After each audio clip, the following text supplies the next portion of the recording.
Selamat pagi Bapak Ibu yang kekasih di dalam Tuhan Yesus Kristus. Pagi hari ini saya Eko Wayu Suryaningsih kembali menyapa dengan kebenaran firman Tuhan yang terdapat dalam Amsal 4 ayat 23. Amsal 4 ayat 23. Jagalah hatimu dengan segala kewaspadaan, karena dari situlah terpancar kehidupan.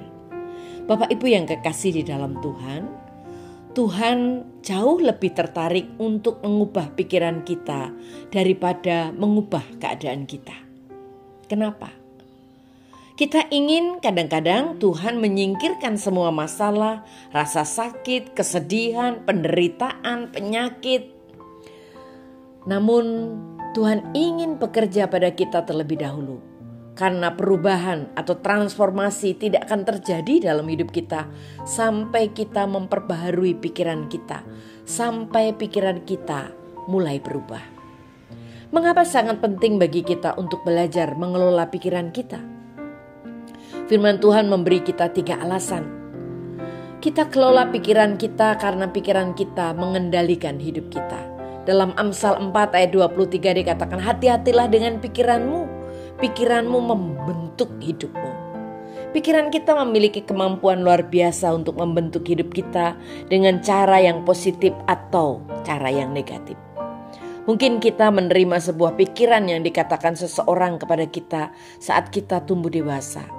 Dikatakan bahwa kamu tidak berharga, kamu tidak penting. Jika kita mempercayainya meskipun itu salah, itu telah membentuk hidup kita. Kita harus memilih pikiran mana yang kita biarkan mempengaruhi kita.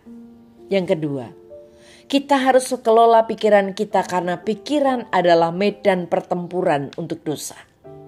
Semua godaan terjadi di dalam pikiran.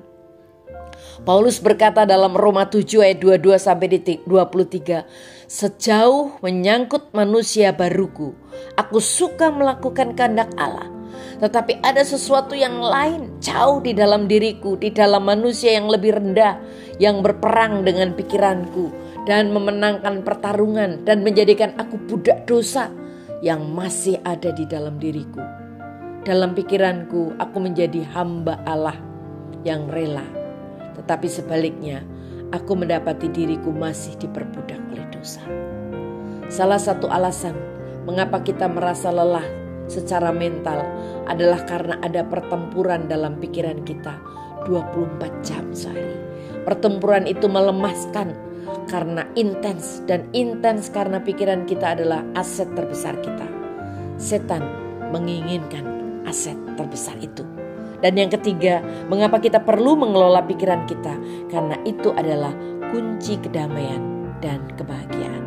Pikiran yang tidak terkelola menyebabkan ketegangan. Pikiran yang terkelola menyebabkan ketenangan. Bapak Ibu yang kekasih di dalam Tuhan, Roma 8 ayat 6 dikatakan, membiarkan keinginan daging menguasai pikiranmu membawa kematian, tetapi membiarkan roh menguasai pikiranmu membawa hidup dan damai sejahtera.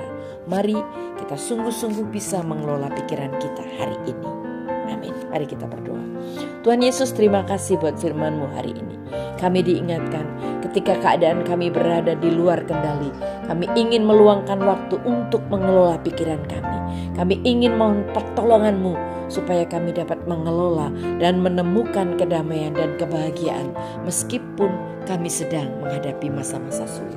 Terima kasih Tuhan. Dalam nama Tuhan Yesus kami sudah berdoa. Haleluya. Amin.